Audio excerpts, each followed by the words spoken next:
Hola, ¿qué tal? Gracias por acompañarnos. Hola Luis, ¿cómo estás? ¿Cómo andás, Jorge? ¿Bien? Bien, todo bien, con muchos temas, ¿no? Te podrás imaginar que lo que vamos a hablar y de lo que vamos a hablar en parte de la noche es justamente de General Rodríguez, ¿no? Como dice Alberto habitualmente, ¿no? Cuando este programa esté en el aire, ya pudieron haber pasado muchas cosas. Pero bueno, es un tema que tiene sus cuestiones temporales y atemporales. O sea, vamos a tratar de hablar conceptualmente de este problema que se ha generado, de esta historia de José López, un nombre tan común, tan corriente, pero con tanto peso específico en este caso, no hay tantas derivaciones que puede llegar a tener esta causa. Seguro, seguro. Bueno, todo esto y mucho más. También hay hay algunos sectores que acusan que hay un foco de desestabilización en la provincia y justamente haciendo punto, o como punto, sería La Matanza. Esto es lo que vamos a hablar con un amigo en común, que es Daniel Vilota. Sí, una expresión que también, bueno, el gobierno hace su política, ¿no es cierto? Y son palabras que traen un poco malos recuerdos, pero quizás lo vamos a encuadrar esto, obviamente con Daniel, que es un conocedor como vos, del conurbano, de toda la política de la provincia de Buenos Aires. Muy informado. Claro, y quizás es una palabra, insisto, que suena muy exagerada por toda la historia que tuvimos en este país, incluso en los años recientes, pero creo que se circunscribe a lo político, a pretender quizás, obviamente, desde la oposición, que al gobierno no le vaya tan bien para después volver a tener el poder, ¿no? Pero bueno, de eso nos vamos a encargar de tratar de esclarecerlo y que nos esclarezca también Daniel. Y también la economía. Economía, dólar, inflación, desempleo, inversiones, competitividad, infraestructura, o sea, todo lo que tenga que ver con el despegue de un país, blanqueo de dinero, ¿no? Este famoso tema del blanqueo. Bueno, lo vamos a abordar con Jorge Colina, que es el director ejecutivo de IDESA, el Instituto para el Desarrollo Social Argentino, una de las instituciones privadas más serias de la República Argentina y que tiene mucho peso en cuanto a números y estadísticas muy confiables. Estos son los temas que vamos a desarrollar, en la noche, día de hoy, en esto que es Política a la Carta. Nos presentamos y después comenzamos entonces con Daniel Vilota. Ya volvemos.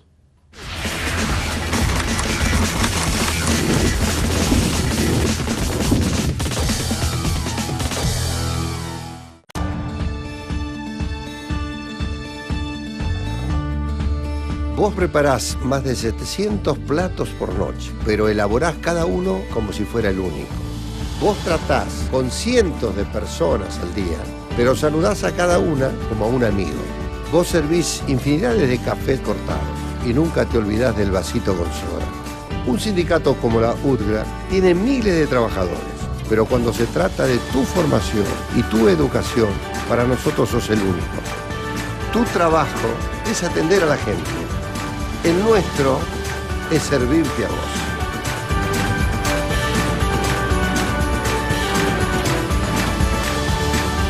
Educación gratis y a tu alcance. UTGRA, unidos por el bien común. Solidez, honestidad, transparencia. Palabras que identifican a una compañía de excelencia.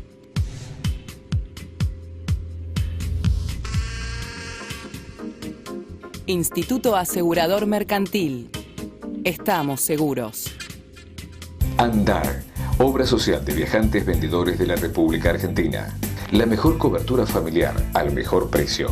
Planes de salud para particulares, trabajadores en relación de dependencia y monotributistas. 0810-345-0184.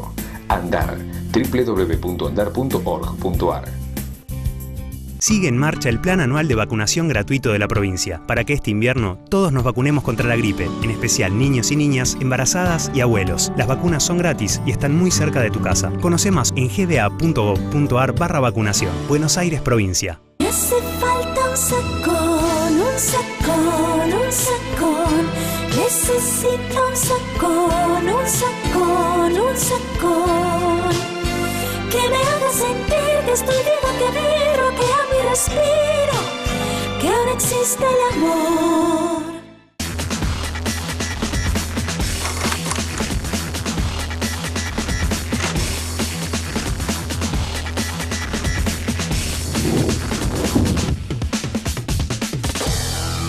La Municipalidad de Ezeiza recuerda que cuando usted abona las tasas municipales, contribuye a la buena prestación de todos los servicios, a la salud, a la seguridad, a las obras. Auspicia este programa Banco Provincia.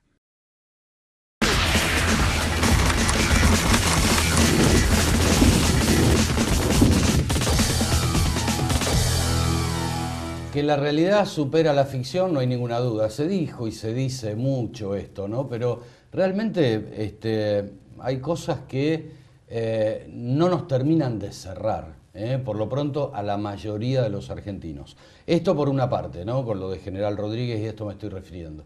Por otra parte, ¿hay algún movimiento desestabilizador, que es lo que está acusando Cambiemos, en la provincia de Buenos Aires y en particular con foco en La Matanza?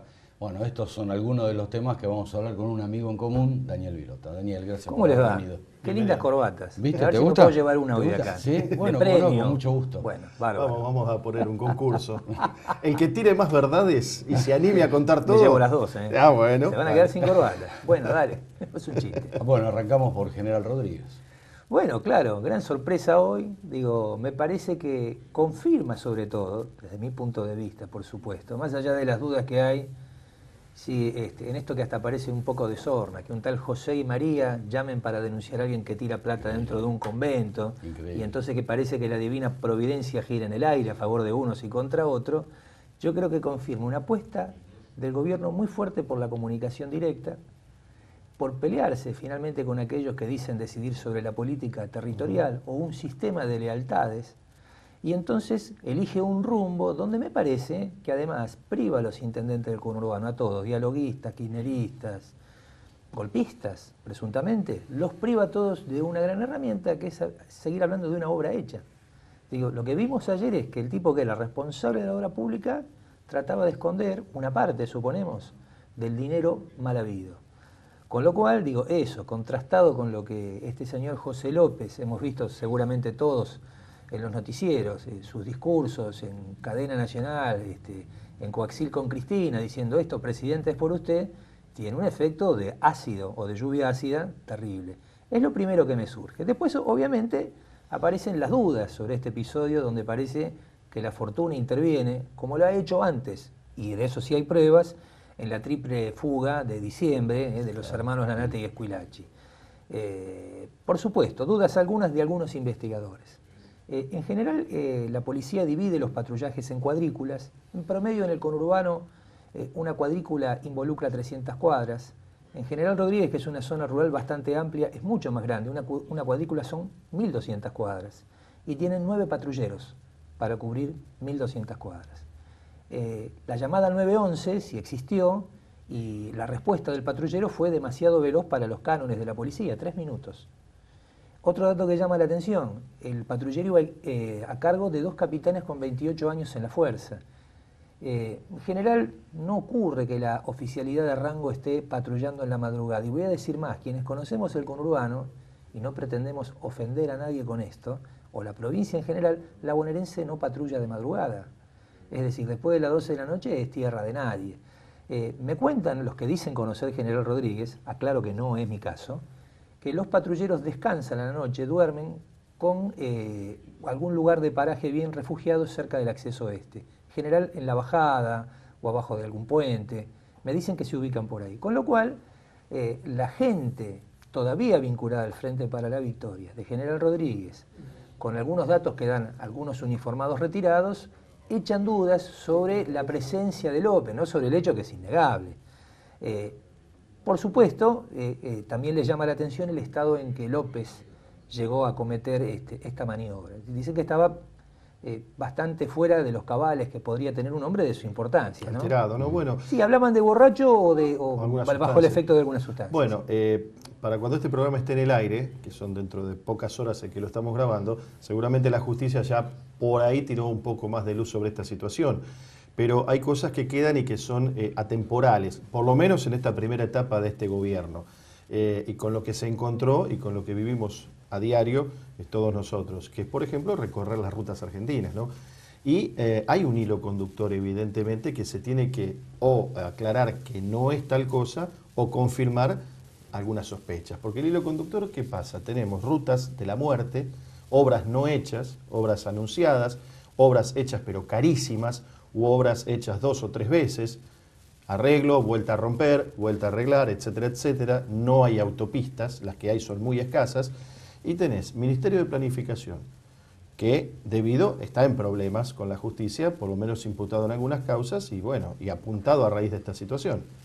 Obra Pública, José López, y no nos olvidemos el OCOVI, el órgano de control de las concesiones viales, que estaba a cargo de Uberti, Claudio Uberti, el señor que acompañaba a Guido Antonini Wilson cuando intentó entrar la plata al país en aquella historia, ¿no? Parece una modestia la valija de $800.000 frente a esto. Un vuelto. Pero digo, este hilo conductor que desemboca en lo que desembocó 11, que en definitiva son 7.500 muertes por año, inversores que no vienen porque no hay infraestructura ni competitividad posible de esta manera, y directamente crímenes, porque no son accidentes de tránsito, son crímenes, porque si se provoca por algo que no se hace adrede, evidentemente estás fomentando de alguna manera un crimen. Digo, esto también es tarea de la justicia de dilucidarlo y no que quede todo en José López, ¿no es cierto? Porque no es, como digo yo, un leñador ucraniano que llegó ayer al país. Alguien lo puso ahí y se sabe muy bien todos los años que estuvo. ¿Qué opinas? Ojalá este sea el efecto. Parece que lo de ayer, sea que fue una supuesta operación, como dicen algunos, el gesto espontáneo de un vecino hastiado. Cuando uno veía que a López lo subían al celular, el hastío parece estar muy presente. Esta gran desigualdad en la distribución de los ingresos por la vía que sea, hay gente que le gritaba devolver lo que te llevaste. Creo que no es la primera vez que ocurre. Tal vez ocurra muchas más. Por la vía que sea, ojalá confirme un camino de una ruta de transparencia sobre el manejo de los recursos públicos. Acá somos todos grandes, como dijo otro colega esta semana, Carlos Pani, sabemos poco de las democracias de otros países. Cuando miramos lo de Brasil, es sinceramente también espantoso, digamos, el que desplaza a Dilma está procesado y le van cayendo ministros o colaboradores por corrupción, pero bienvenido que eso ocurra finalmente, claro. Aunque someta a la democracia a un periodo de inestabilidad, si eso nos lleva a que todos tengamos un mejor acceso a la igualdad de oportunidades, que todos tengamos acceso a poder pensar, no en ser ricos, pero sí en progresar. Ahora, hay un fenómeno acá, Jorge, perdóname que te robe la pregunta, pero es la cuestión que esto se da en un convento, un monasterio de monjas prácticamente de clausura, ¿no? Todavía 3 monjas, en definitiva. Llama la atención el lugar a donde va este hombre, que por otra parte varios ya dijeron, incluso el intendente de Rodríguez, que era frecuentado o habría sido frecuentado por hombres de la política. Hubo una foto de De Vido y López en una misa aparentemente en ese lugar. El intendente de Rodríguez nombró a Scioli también como asistente a ese monasterio. O sea que se ve que algo había ahí, ¿no? Digamos que atraía a la gente de la política a ese monasterio. Y la iglesia otra vez en el medio, ¿no? Porque Radrizani, el arzobispo de Mercedes Luján, desmintiendo la vinculación con esta entidad, diciendo que es una entidad prácticamente privada. ¿Qué información tenés sobre eso o qué especulación se puede hacer al respecto? En principio venía una relación muy conflictiva entre el gobierno y la iglesia, que esto ocurre en un convento me parece que pone las cosas en otro plano de análisis. Si uno quisiera colocarse en fiscal de las palabras de otros, diría que raro que el Papa critica tan severamente al capitalismo y ahora nos enteramos que hay monjas de inversión privada, porque claro, no deja de ser un convento. Y esto ocurre en el medio que el Papa hizo devolver el dinero de las lloras ocurrentes, y ahora nos enteramos, todavía nadie se anima oficialmente, que uno de los responsables, el señor del Corral creo que es, aparece ligado a algún escándalo en el manejo de los dineros de lloras ocurrentes. A mí lo que me parece es que hay una sociedad que a lo largo de 12 años se acostumbró a una forma donde las cosas podían ocurrir en el sistema económico y que en alguna medida cada sector terminó por consentirlo.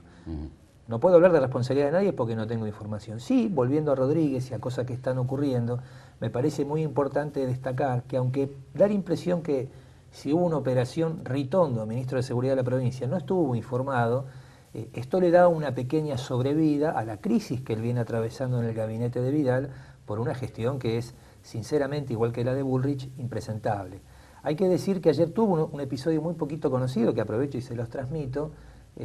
Ayer estuvo en Animales Sueltos el ministro con Fantino, y entonces responsabilizó al ex intendente de Rodríguez, Angeleri, un señor de muy buena colocación, muy bien posicionado en el PJ bonaerense, de hecho aspira a reemplazar al actual titular Fernando Espinosa, lo acusó de enjuagar y encubrir pruebas vinculadas al triple crimen de General Rodríguez. ¿Te acordás de Sebastián Esforza? Sí, 2008. Angeleri de inmediato llamó a Ritondo, creo que el programa terminó 12:30, Angeleri lo debe haber llamado a 1 de la mañana, diciéndole que si no se rectifica le va a iniciar acciones legales. ¿Sí? Realmente lo intimó verbalmente antes de enviarle una carta documento.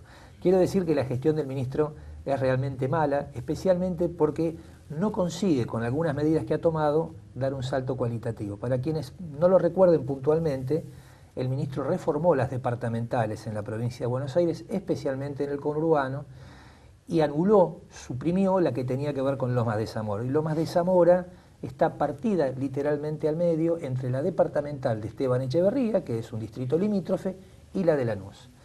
Este corrimiento es lo que están analizando con cuidado a raíz de los secuestros extorsivos, que además tienen una modalidad y un monto fijo, como acaba de ocurrir de nuevo ahora en 3 de febrero, 50.000 pesos. Es decir, que quienes operan sospechan que la familia tiene disponible o de rápido acceso un dinero por esa suma que les puede dar. Digo esto porque un investigador con el que hablé me hacía notar que, por ejemplo, los secuestros extorsivos no ocurren ni en Quilmes, ni en Berazategui, ni siquiera en una zona de tan fuerte contraste como Florencio Varela. Tienen como epicentro Adrogué, Lomas de Zamora, Banfield, Lanús y corrido hacia el este un poquito más, Monte Grande, que es del partido de Esteban Echeverría. Pero me estás diciendo que no es una cuestión de cuestión económica. No, el poderío sí es económico, sí, pero también hay algo político detrás, sí, apuntar específicamente a esos distritos. Totalmente. Apuntan a que la crisis que hay entre la relación de los 3 intendentes que gobiernan esos distritos, la falta de un acuerdo global para conducir a la policía, está en el centro de esta operatividad que otros intendentes de zona norte atribuyen a bandas que se refugian en la zona oeste, especialmente allí donde los intendentes están cumpliendo un primer mandato y desconocen algunos mecanismos de hecho del poder. Hablo Malvinas Argentinas Nardini, hablo 3 de febrero Valenzuela, y hablo también de Moreno, ahora se me escapa el nombre, y alguno otro más que está dando, y Burlingame, perdón, de Zabaleta. Sin con esto decir que los intendentes tengan algún tipo de complicidad, sino que desconocen el terreno real de los hechos. Son muy nuevos. Que son novatos. Son novatos en el trato con la policía. Daniel, ¿tiene techo esto? O sea, la justicia tiene un techo. Decían a Cristina no, la expresidente, Cristina Fernández, sí, llegan hasta ahí, llegan hasta acá. ¿Puede haber algún techo en toda esta barbarie que estamos viendo? ¿Cómo lo ves? Y yo creo que López hay que ponerlo en contexto. Era un hombre vinculado directamente a Cristina, como Jaime, el ex secretario de Transporte, era un hombre directamente vinculado a Kirchner. No parece que esto tenga un techo, en realidad parece un agujero en el techo, por donde van a filtrar cosas. No lo sé, no conozco los expedientes, trato de ser prudente porque uno puede pasarse de vueltas hablando y mezclar inquietudes propias con cosas que no tienen que ver. Yo no sé, yo lo que espero realmente es que la justicia empiece a funcionar. Hay una cosa, discúlpenme que se me escape el lado docente, ¿no? Que está en nuestra cultura. Nosotros, nuestra cultura la tomamos también por la tradición. Y entonces hay un deseo de justicia que es milenario, es antiquísimo. Y pasan cosas como la de ayer y uno quiere y se entusiasma con que la justicia es posible. Yo creo que es un riesgo muy grande para el gobierno si esto queda en nada. Y que quede en nada también es que terminen López y Jaime. Claro, ese es el tema. Bueno, están esas dos alternativas, o sea, todas las especulaciones giran en torno a cómo están manejando los propios congéneres, digamos, justicialistas, que algunos dicen, no sé, como se me ocurrió esa idea y la sigo sosteniendo. López es un leñador ucraniano que vino acá, se infiltró y no tiene nada que ver con nosotros. Entonces tratan de tapar todo y que termine en López, como bien advertís vos. Y después están los otros que dicen, tiene autonomía. Y lo que se ve mucho es una defensa que se hace de muchas personalidades del PJ, de las que están, digamos, todavía abrevando en el kirchnerismo, de debido, ¿no es cierto? Incluso un espíritu de cuerpo de los propios diputados. Sí, y de algunos intendentes. A ver, Devido fue un tipo muy importante para algunos intendentes, especialmente del interior, y por algunas figuras que después despegaron o crecieron al amparo del kirchnerismo. Con esto no estoy diciendo que tengan que ver, pero digamos que el primer contacto importante de algunos personajes con Néstor Kirchner fue Devido. Voy a citar uno que tal vez a mucha gente le suene porque es un tipo muy polémico, Fernando el Chino Navarro, diputado provincial. De hecho, el Chino Navarro no puede asumir al frente de la ORSNA, que es el organismo que controla los aeropuertos, por un viejo procesamiento que tenía en Lomas de Zamora vinculadas a unas fotocopias que se hicieron durante 365 días, las 24 horas, y nunca pudieron explicar ni él ni el ex intendente Dualde frente al Tribunal de Cuentas. Digamos, el primer vínculo fue Devido el encargarle de decirle que esa causa le impedía sumarse, y de alguna forma ahí empezó a delatarse un procedimiento. El Chino nunca llegó a ser, más allá de su importancia en la provincia, un hombre del círculo de íntima confianza de Néstor o de Julio Devido. Pasamos a otro plano. Dale. Hay un, no sé, se comenta, se habla, lo dice el gobierno. ¿Hay algo desestabilizador con foco en La Matanza en contra del gobierno de Vidal? Hay dos o tres cosas, no podría asegurártelo así y sería realmente una locura, pero vamos a repasar algunos hechos. En principio, lo que decía Luis es muy importante. Las inversiones no llegan porque el país carece de infraestructura y porque las señales que aparecen, especialmente del distrito electoral más importante, provincia de Buenos Aires, es que Macri ni Vidal consiguen tenerlo bajo control. Bajo control no significa que asfixien otras voces, sino que pueden gestionar y pueden avanzar. Esto es muy mirado por el capital extranjero. Y esa es una de las explicaciones por la que el capital no llegue. A Macri debe negociar cada iniciativa en el Congreso, es obvio que es minoría, pero esto le cuesta mucho trabajo. Y cuando aparece una expresión del partido más importante en número de habitantes, que es casi una provincia en sí mismo de esta naturaleza, genera una suerte de crisis de tensión en el gobierno, porque estos saben de esta señal aunque no aparezca a simple vista, o ninguno de los dos denuncie que esto es lo que está ocurriendo, más que la desestabilización, que esto está entorpeciendo inversiones. Y si no hay inversiones, la expectativa en el gobierno decae, viene una elección legislativa, cualquiera sabe que si en una elección de medio término un gobierno no tiene un buen desempeño, difícilmente termine bien. Y que termine bien, ¿qué significa? ¿Que va a caerse? No, que va a tener dificultades, que le va a costar más pasar una propuesta, etcétera, etcétera. Con relación a lo que vos preguntás, hay una cuota de oscuro cinismo. Espinosa es responsable de lo que pasa en La Matanza, la gobernó los últimos 8 años, Verónica Magario fue diputada nacional, tiene todavía un diputado nacional en la Cámara, que es Luis Chiconia. Quiero decir, aquí lo que hay es una idea, por un lado, de perjudicar al gobierno, me parece, y por otra, deslindar responsabilidades. Es decir, Fernando Espinosa es el tipo que decía, para la campaña del 2015, que los secuestros o los asesinatos que ocurrieron en La Matanza, creo que a razón de 1 por día el año pasado, eran delincuentes que entraban de la capital federal. La verdad que uno sí, no puede tener un gran dificultad de análisis con esto que dice Espinosa, pero les quiero contar del único amparo real presentado contra el aumento de tarifa y gas. Hubo varios anuncios que no llegaron. No lo presentó Almirante Brown, aunque dijo que lo iba a hacer. No lo hizo Berazategui, aunque dijo que lo iba a hacer. Y no lo hizo Avellaneda, que dijo que lo iba a hacer y tampoco lo hizo. Recordemos, Juan Patricio Musi, Jorge Ferraresi, son dos representantes del kirchnerismo duro. Mariano Cascallares tiene amigos del lado de los duros, pero está más cerca de los dialoguistas. El único que presentó un amparo fue el municipio de La Matanza y salió favorable. Ahora yo quiero contar una historia para entender por qué salió favorable. Voy a tratar de ser breve, ¿sí? Les prometo hacer un rápido.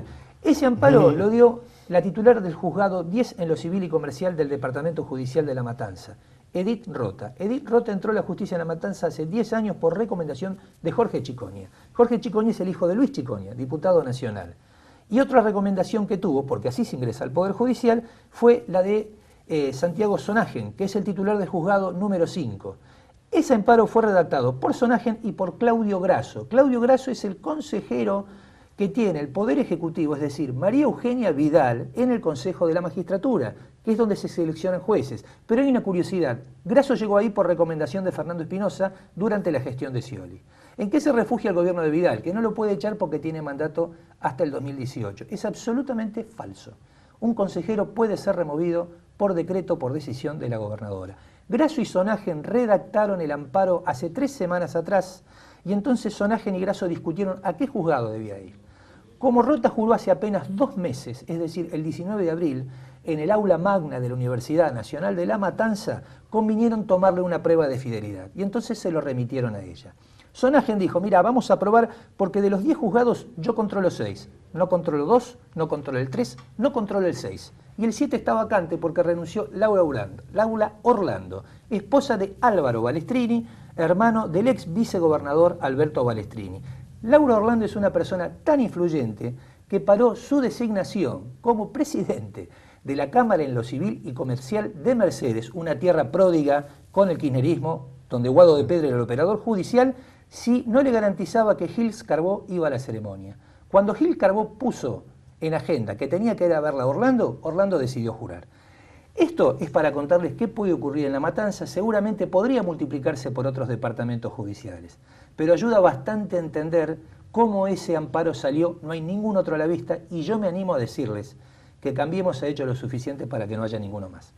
Bien, ¿cuándo volvés? Cuando quiera, pero me llevo las corbatas. Ya te ganaste una. Ya te ganaste una. Quedaron muchos temas. No, pero este es para desgrabarlo y escucharlo 10 veces porque hiciste un cruce de caminos terrible. Vos no lo hiciste, lo contaste. Yo lo conté, yo no lo hago, es cierto. A mí me cuentan, en todo caso, o lo repetimos. Bueno, fue un enorme gusto. Gracias, te esperamos cuando quieras. Ahora seguimos con más Política a la Carta.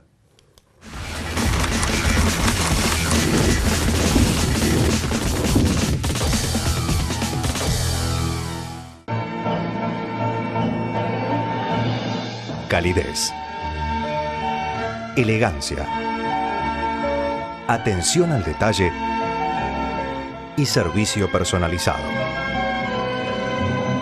Lo invitamos a disfrutar de este microclima que logramos construir en el corazón de Buenos Aires.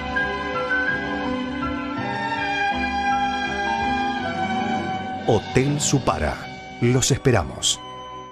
Centro de Empleados de Comercio de Lomas de Zamora, Esteban Echeverría y Ezeiza. Asesoramiento gremial, servicios médicos, farmacia sindical, formación profesional, polideportivo. Centro de Empleados de Comercio de Lomas de Zamora, Esteban Echeverría y Ezeiza. Tu sindicato. 60 años junto al empleado de comercio. Nuestras obras hablan por nosotros. ISV, Instituto Superior de Viajantes. Carreras comerciales con títulos oficiales. Validez nacional. Informes e inscripción al 0800-345-4373.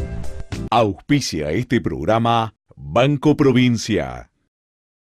Sigue en marcha el plan anual de vacunación gratuito de la provincia, para que este invierno todos nos vacunemos contra la gripe, en especial niños y niñas, embarazadas y abuelos. Las vacunas son gratis y están muy cerca de tu casa. Conoce más en gba.gov.ar/vacunación. Buenos Aires, provincia.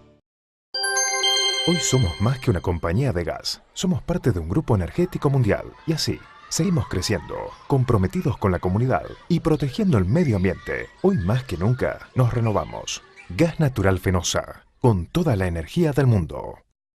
Marianela Núñez vuelve a San Martín para ofrecer una nueva gala de ballet solidaria para toda la familia. Vení a disfrutar de una de las mejores bailarinas clásicas del mundo en un espectáculo de alto nivel internacional. Te esperamos el sábado 9 de julio a las 19 en la Sociedad Alemana de Villa Ballester, Avenida Juan Manuel de Rosas y 9 de julio, José León Suárez. Retira tus entradas gratuitas en el Centro de Atención al Vecino Belgrano 3747. Municipalidad de San Martín.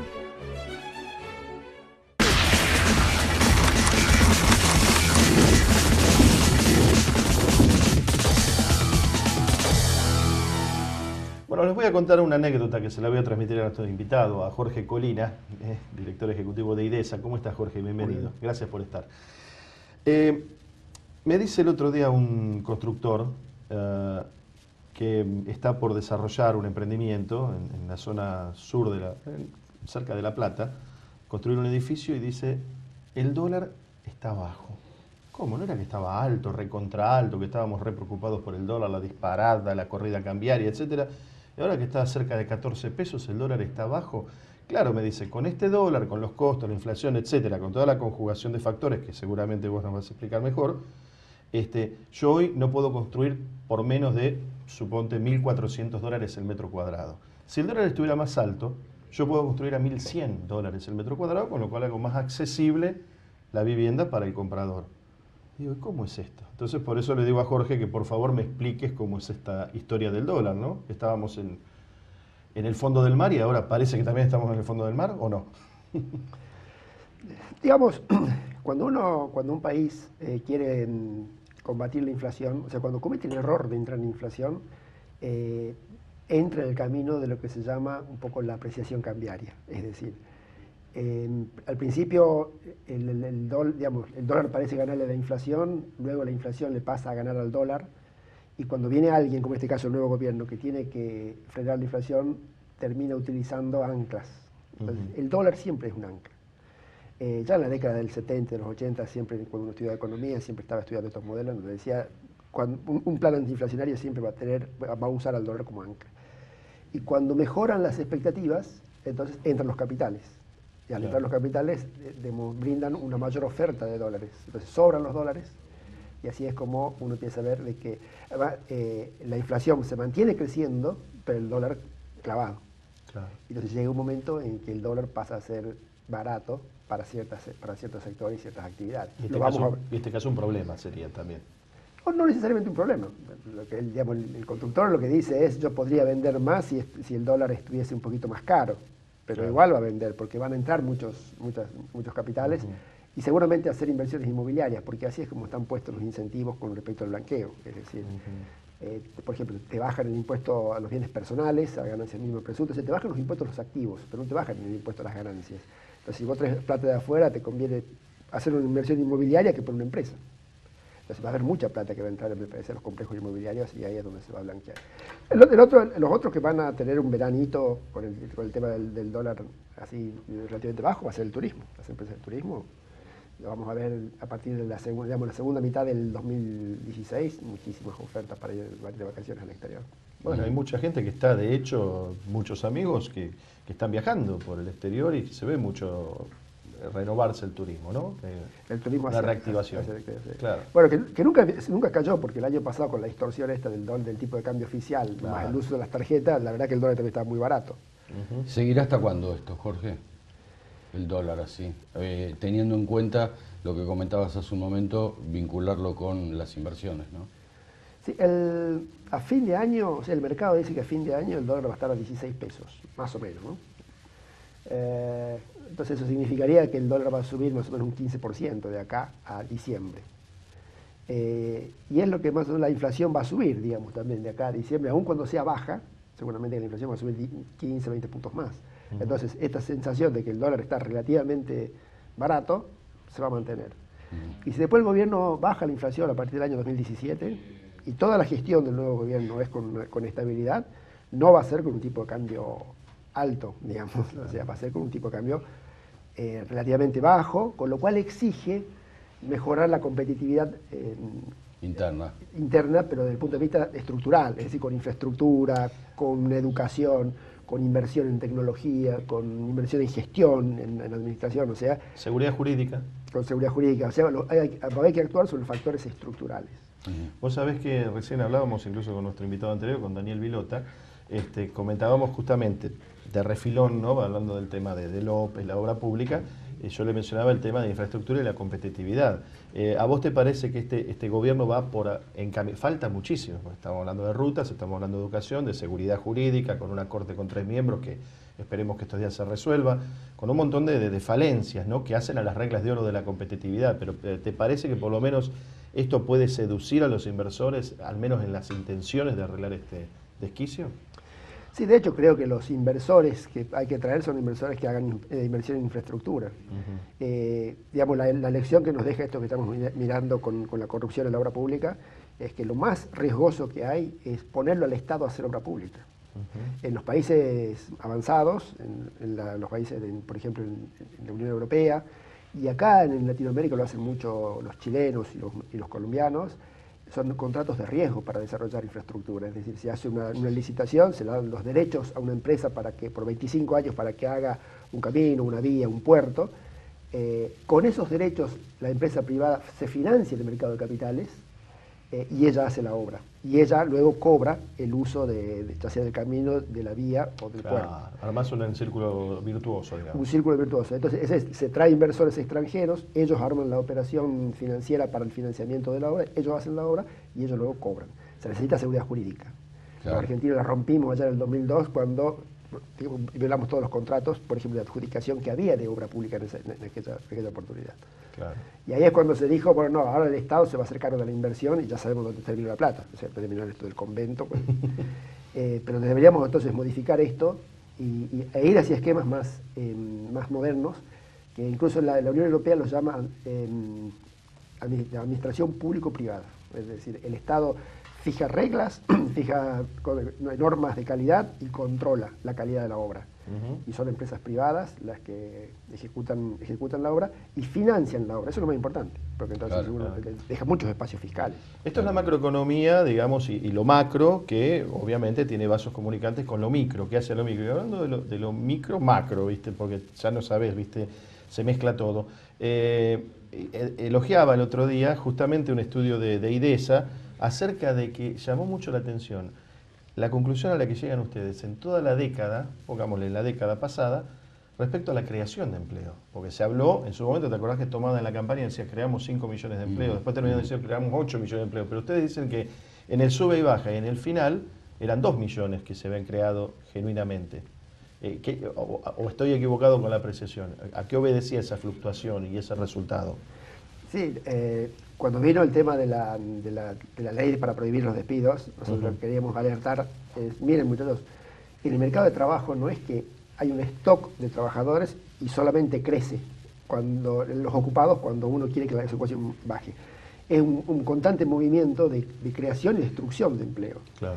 Entonces nosotros decíamos, miren, si ustedes toman 2004, 2014 y ven solamente los asalariados registrados en el sector privado, van a ver que crecieron 2 millones. Ahora, ¿fue que había un stock dado y se sumaron 2 millones? No, se destruyeron 8 millones, o sea, 8 millones de trabajadores se desvincularon de sus puestos de trabajo, ya sea porque renunciaron, porque los despidieron, porque terminó su contrato, porque encontraron otra cosa, y se crearon 10 millones nuevos. Entonces, 10 menos 8 dan esos 2. Claro. Entonces, querer, digamos, aplacar esos 8 millones, o sea, querer prohibir esos 8 millones, paradójicamente impide que se creen los otros 10. Porque de esos 8 millones muchos fueron a ocupar, son parte de los 10, porque fueron a ocupar un mejor puesto de trabajo. Y hasta incluso quien creó parte de esos 10 millones nuevos fue porque tenía la certeza de que si un trabajador no le servía, lo iba a poder despedir. Entonces eso es lo que queríamos mostrar. El mercado de trabajo no es una cosa estática, es extremadamente dinámica. Claro. Jorge, más allá de los números, ¿no? Digo, este encuadre o reencuadre que tuvo el INDEC, ¿cómo pensás que se ve no solo en lo interno, sino en lo externo? Por ahora no se ve nada, porque salió poco todavía. Salió un índice de actividad correspondiente a abril y ahora va a salir el índice de precios. Todavía queda que salgan las bases de datos, la encuesta permanente de hogares, que se sabe, o no se sospecha, tiene alta sospecha de que fue distorsionada en el tercer trimestre del 2015, que eran justo las elecciones, y en el cuarto también. Digamos, las nuevas autoridades del INDEC dicen que no van a recuperar eso, sino que van a comenzar de nuevo a partir del 2016, pero tienen que salir. La tarea es complicada, digamos, porque hay que reconstruir toda la profesionalidad adentro y fundamentalmente los métodos de relevamientos, y eso es muy costoso. ¿Tienen algún número aproximado, si tenés un último número, algún estudio que hayan hecho respecto a el poder adquisitivo de los salarios en este último año, teniendo en cuenta toda esta incertidumbre de inflación y números a veces irreales o poco certeros, ¿no? Pero decayó mucho el poder adquisitivo, ¿en qué nivel? Si tienen alguna idea así, general por lo menos. Sí, cayó, porque si uno ve la inflación con diferentes indicadores, están diciendo, desde 1 de enero hasta acá, la inflación debe haber sido el 25%. Los convenios colectivos se negociaron a la mitad, porque la otra mitad se negocia, o bueno, un poquito menos de la otra mitad se negocia en la segunda mitad del año. Claro. Los que se negocian en la primera mitad firmaron por 30-35%, pero no en el momento, sino partido. Claro. Entonces, supongamos un 15 ahora, un 10 a mitad de año y un 5 final sobre el final de año. Entonces la gente está teniendo incremento de salarios del orden del 15-20% con una inflación del 25%. Va a recuperar poder de compra sobre el final de año, cuando la inflación, digamos, deje de crecer y los convenios colectivos empiecen a darse los últimos aumentos que se negociaron al comienzo de año. Entonces, sí, ahora hay caída del poder adquisitivo, por eso es que vemos que el consumo se mantiene estancado, incluso cae un poquitito.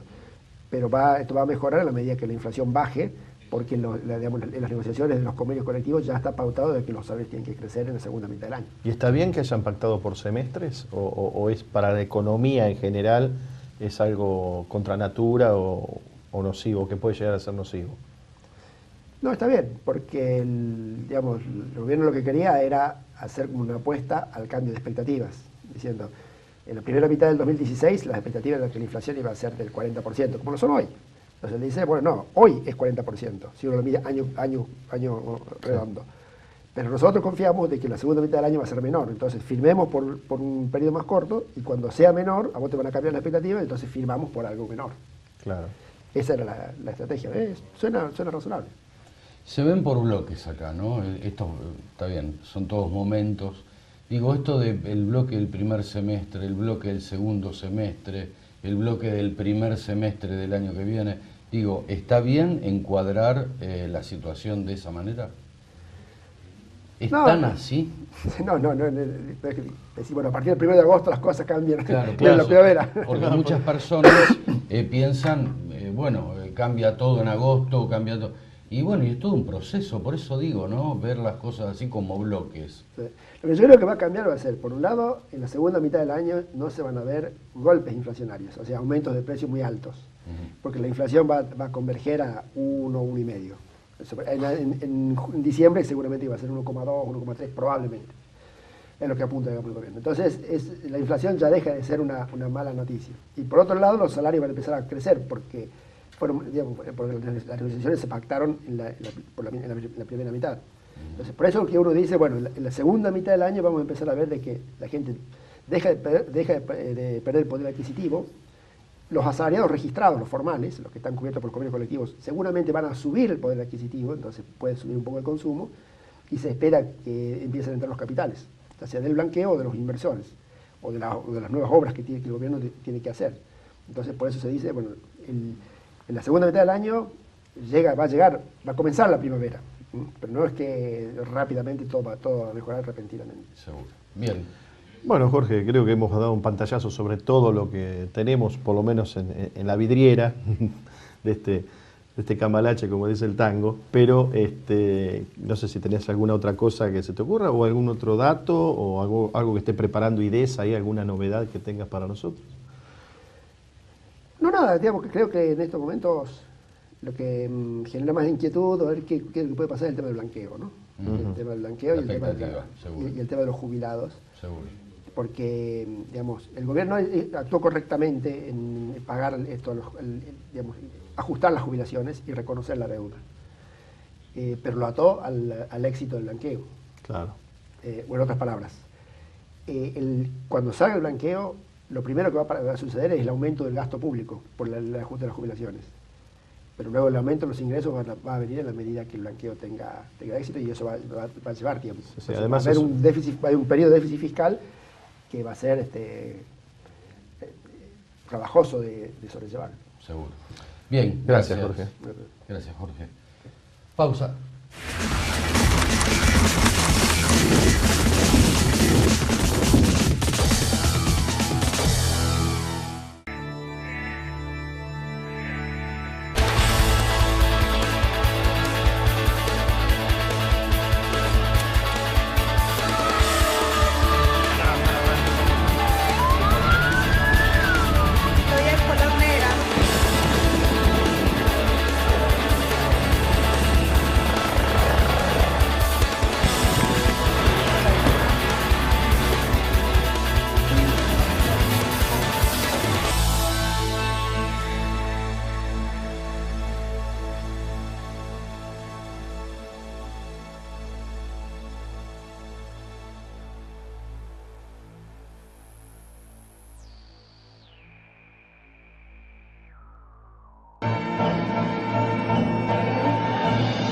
calidez, elegancia, atención al detalle y servicio personalizado.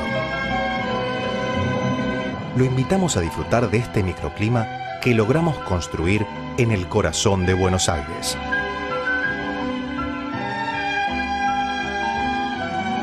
Hotel Supara. Los esperamos.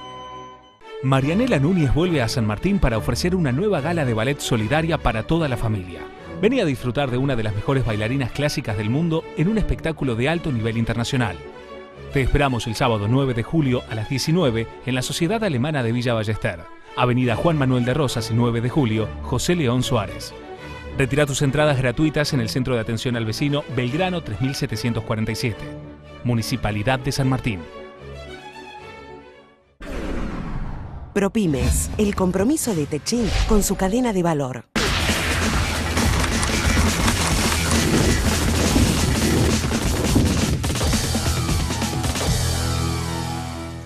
Bueno, yo estoy acá. No me esperaban. Me querían sacar del medio, pero me quedé en el medio, precisamente. ¿Cómo le va? Hola Alberto, ¿cómo ¿Qué estás? dice? ¿Cómo le va? Lo saludo así, con la mano. Pero Bienvenido. el serrucho no funcionó, no. Es un holograma. Recién le di la mano, no sé, es un holograma. Ignoralo. ¿Cómo andan? Bien, todo bien. ¿Cómo te fue a vos en tu paseo? Tu descanso. Bien. Cuando uno va a visitar a los parientes, mejor, ¿no? Bien. Si vamos a hacer una síntesis hoy muy chiquita de lo que pasa en Europa, especialmente en Francia, realmente está convulsionado. En el día de antes de ayer mataron a un policía de élite junto a la compañera, una mujer policía, que estaban, no en matrimonio, pero estaban juntos con un chiquito de 2 años, 3 años aproximadamente. Quien cometió el homicidio es un musulmán, que se descubrió el día de ayer que pertenecía, o por lo menos era una de las ramas del ISIS. Es decir, Francia está convulsionada de manera tal, voy a poner un ejemplo muy chiquito, estaba en la ópera, prácticamente el centro turístico de París, y sentado en un café, en el Café de la Paix, en la esquina, y de repente estaba esperando a mi esposa y de repente se escucha un estallido. ¿Cómo está la psicosis de la gente y de uno mismo? Que se quedó todo en silencio, eso que es un ruido constante, quedó todo en silencio. Y todos corrimos hacia el lugar donde había ocurrido el estallido. El mozo dejó la bandeja y corrió. Es decir, una psicosis. Vos tirás un bolso en el suelo y la gente ya se para. Y bueno, eso por un lado. Y por otro lado, el problema que tiene Hollande, que ya lo hablaron ustedes, con respecto a la ley del trabajo. Lo vimos la semana pasada, nos enviaste material, claro, y lo vimos. Y ayer fue una manifestación increíble, una manifestación de la CGT de 4 horas y media pasando gente. ¿Cuánto se calculó que había? 800.000 personas. Apa. 800.000 personas. Pero era una constante. Bueno, hubo esos desencuentros que se producen entre la policía y los manifestantes, que es muy diferente. Es muy dura la policía ya y son muy duros también los manifestantes, ¿no? Pero hay un clima que hasta el 26 de este mes, cuando entre en el Senado la ley, y si no se aprueban algunas cosas que están pidiendo los sindicatos, yo creo que Hollande tiene un gran problema. Por lo menos acá, en estos momentos, podemos decir que 2017 no es para Hollande. Ahora, ¿no hay cuestión de antipiquetes y todas esas cosas? No, protocolos, etcétera. No, ¿de la policía? Ah, sí, como quieren imponer acá, digo. No. Cuando se ven atacados los policías, ahí actúan, pero muchísimo. Pero también se permite la libre expresión. No, es la libre expresión, pero vos apartás de la ley y te cae la ley encima, pero muy bien, rápido. por las noticias que recibimos, no tampoco es todos los días se están cortando todas las calles. No se cortan. Momentos, Sí, o se interrumpe algo en momentos. Se organiza absolutamente todo. Sí, pero aunque se corte, son momentos puntuales. Sí, no es de todos los días que vienen 3 loquitos y te cortan cualquier cosa. Nos vamos quedando sin tiempo. Nos vamos quedando sin tiempo. Oh, Perdón que cómo me corte. apretás, No, me perdón. apretás, Míralo vos. Perdón que corte porque, no, digo, quiero venir a lo nacional porque si allá está convulsionado, acá desde hace 48 horas está todo al borde de un ataque de nervios. Hay una obra de teatro también, ¿no?, que habla de esto. Nos vamos a quedar sin tiempo y nos va a quedar poco tiempo para hablar justamente de, señor López. De lo cercano, ¿no? El señor López. Sí, exactamente. El señor López que con $800.000, no, 8, ¿cuánto era? No, 8.900.000 quería enterrarlo el tipo. Y quería coimiar a la policía, vamos a decir cómo es la cosa, ¿no? Sí, sí. Y la policía dijo, no. Creo que es para destacar eso y el testigo, ¿no? También, por lo pronto, es para creo que destacar es el importante. testigo y la policía, pero también los tiempos. Porque ningún policía creo que se va a arriesgar en estos momentos a cometer los errores que cometió en la época anterior. Seguro, creo. seguro. Sí, también ayuda el momento, Digo, es verdad eso. Sí, con particularidades, ¿no? Como que ya lo hemos hablado, que fue este señor directamente a un monasterio. ¿Por qué no tomó otro camino? ¿Por qué no distrajo ese dinero por otra vía, digamos? Cosas raras. Sí, cosas muy raras. Para cuando este programa, como decís vos, como yo decía anteriormente, esté en el aire, posiblemente ya nos hayamos enterado de muchas otras cosas. Ese testigo no sería un hombre de la... ¿cómo se llama ahora? AFI. AFI, Agencia Federal de Digo, qué sé yo. Inteligencia. Que estaría siguiendo y dijeron, hay un testigo, ¡pum! No, hay otro tema, no, pero al No margen está bien, de cualquier no está especulación mal. también, no, valen todas las preguntas acá. Por ejemplo, ¿por qué un hombre de esta envergadura, con la influencia que tenía, con el poder, si se quiere, que ostentaba o que le daban? ¿Qué te parece? Tuvo esta actitud, o sea, Torpe, desesperada, torpe. Básica. Porque cuando a vos te Yo siguen- creo que también en algún lugar surgió que hubo un llamado y le dijeron, Claro, mirá que claro, están atrás tuyo. claro. Y ahí se volvió nervioso, ¿no? Y acá hay que sumar 2 puntos más, Alberto, también. A debido sumarlo, No a sé si debido, están sí. de acuerdo. Sumarlo a debido. No, debido. Y lo hablábamos con Daniel Vilota, digo, tendrá techo, ojalá no tenga techo esto, ¿no? Y sigan averiguando, y sigan, porque bueno, me parece que hay mucho más que 2, 3 o 4 personas en esta cadena tan particular del dinero. Se terminó de romper el kirchnerismo. Sí, ya lo No veo. saben qué decir. Sí. Por lo menos lo que yo he leído no saben qué decir. Y lo que dicen, bueno, no creemos, pero... Como destacamos es una situación complicada. dos actitudes, ¿no?, de la policía y un testigo, también creo, no sé si van a estar de acuerdo, No. que hay que también hablar de dos diríamos, puntos en todo esto que son sensibles. La justicia por una parte y la iglesia por otra, ¿no? ¿Por qué? La justicia, digo, porque No sé si te queda tiempo para hablar. este hombre estaba denunciado del año 2008 y recién ahora van a actuar. 3 Bueno, minutos, bueno, 3 minutos. Pero eso bueno. es indudable que hubo cuestiones ¿Ves políticas. que no estamos de acuerdo? No, pero hubo cuestiones, eso se explica, digamos, vamos a hacerla fácil, corta Judicialmente. por ahora. No, judicialmente no solo eso, políticamente. Vos fijate, Casanelo apenas asume Macri, lo sobresee en el caso de las escuchas. No digo que esté ni bien ni mal, te doy un dato objetivo. De pronto asume un nuevo presidente y le dice, presidente, usted es bueno, firma una resolución. A partir de ahí ya hay muchas cosas que se explican de cómo actuó la justicia o algunas personas de la justicia algunas, sí. en toda esta década pasada, ¿no es cierto? Bueno, y después el otro tema es la iglesia, ¿no? Porque No sé la por qué te iglesia- sonreís conmigo. No sé por qué te sonreís. Primero me río porque te corté mal, perdón. ¿Por qué? Corté, no, antes que estábamos con otro tema, corté. Pero Dale, después. total, estamos en casa, estamos en casa, no Además, nos ve nadie. Bueno, con Del Luis otro lado, y con vos es un momento grato. Para mí, La por gente eso está diciendo estoy esto. distendido. Pero digo, el tema de la iglesia, porque bueno, sabemos que hay una tirantez y la iglesia está en medio de todo esto, bueno, con una persona que falleció justamente en abril, ¿no?, que era el responsable de ese... Dimonte, justamente. Y bueno, y de ahí vienen un montón de irregularidades, una persona muy vinculada a Néstor Kirchner y a Cristina Fernández, a la expresidente. Entonces digo, bueno, ¿cuántas cosas juegan acá, no? Mira, ¿cuántas cosas cosas jugaron con con el banquero del Vaticano, por ejemplo? ¿Que dónde apareció?